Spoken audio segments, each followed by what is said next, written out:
الحمد لله وحده وصلى الله على نبيه الكريم وآله وأصحابه ومن اغتفى. الحمد لله القائل وذكر فإن الذكرى تنفع المؤمنين.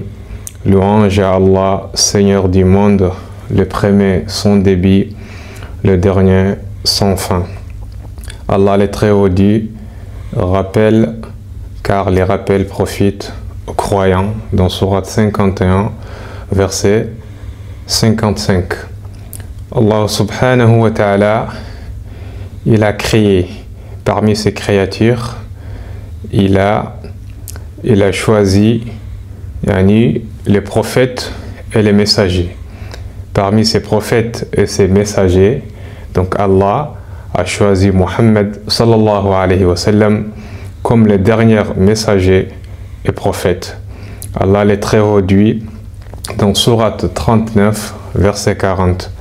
ما كان محمد أبا أحد من رجالكم ولكن رسول الله وخاتم النبيين وكان الله بكل شيء عليما. Muhammad n'a jamais été le père de l'un de vos hommes, mais le messager d'Allah est le dernier des prophètes. Allah est omniscient. Donc Allah subhanahu wa ta'ala, il a mis le bonheur, la réussite dans la vie d'ici-bas éphémère et l'au-delà éternel seulement dans la vie du prophète Muhammad sallallahu alayhi wa sallam.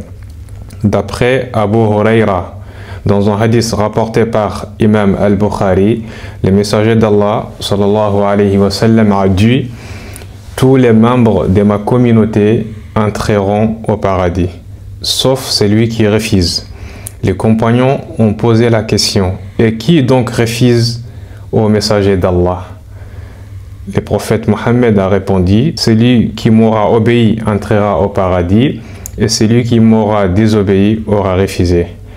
Allah le très haut dit dans Sourate 4, verset 80, quiconque obéit au messager obéit certainement à Allah.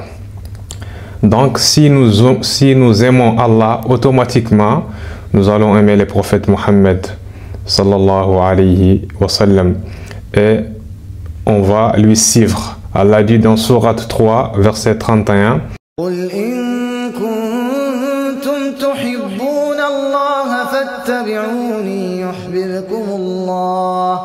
يحببكم الله ويغفر لكم ذنوبكم والله غفور رحيم.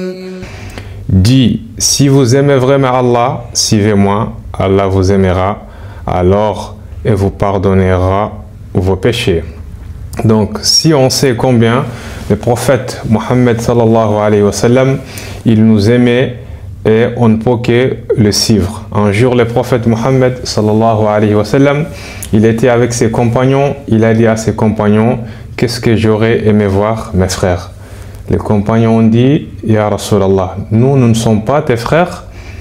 Le prophète alayhi salam, il a dit: mes frères, c'est ceux qui viendront après vous, qui croiront en moi alors qu'ils ne m'ont jamais vu. Donc le prophète sallallahu alayhi wa sallam, donc il avait le souci de sa communauté, il a toujours pensé à nous, il a pleuré pour nous, mais est-ce qu'on lui a estimé sa vraie valeur? Est-ce que nous l'avons pris comme un exemple et modèle? Donc notre vie doit être en conformité à la vie du prophète Mohammed sallallahu alayhi wa sallam. On doit le suivre comme un modèle et un exemple. Allah le très haut dit dans Sourate 21, verset 33, en effet, vous avez dans les messagers d'Allah un excellent modèle à suivre pour quiconque espère en Allah et au jour dernier. Donc la chose qu'un musulman demande le plus à Allah, c'est la guider. Donc dans nos prières, à chaque unité de prière, en récitant la Fatiha, on dit: Ihdina as-sirat al-mustaqim, guide-nous dans les droits chemins. Allah a mis la guidée dans la suivi du prophète Muhammad sallallahu alayhi wa sallam, ce qui est conforme aux paroles d'Allah dans le Saint Coran. Si vous suivez le prophète Mohammed, vous allez être guidés. Donc Allah nous guide dans son droit chemin, qu'il nous accorde les paradis. هذا هو الله تعالى أعلى وأعلم. تقبل الله صيامنا وصيامكم وضاعف لنا ولكم الأجر. سبحانك اللهم وبحمدك أشهد أن لا إله إلا أنت أستغفرك وأتوب إليك.